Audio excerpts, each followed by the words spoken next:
Welcome back to another technical deep dive here in the debug zone.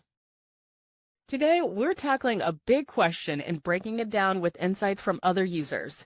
Hopefully this clears up some misconceptions and helps you get the answer you need.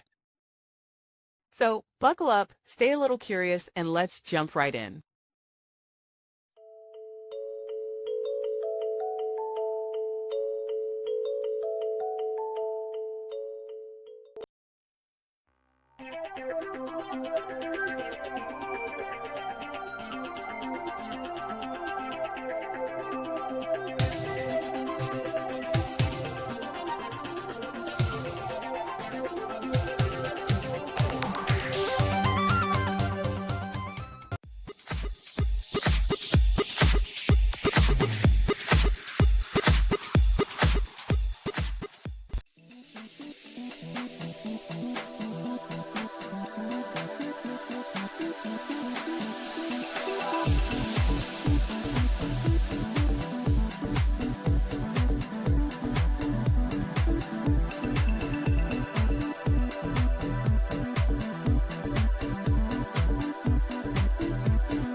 And that's a wrap.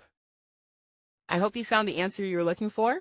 If you did, take a second to hit that subscribe button. It really helps out. And let me know in the comments which solution worked best for you. See you next time in the debug zone.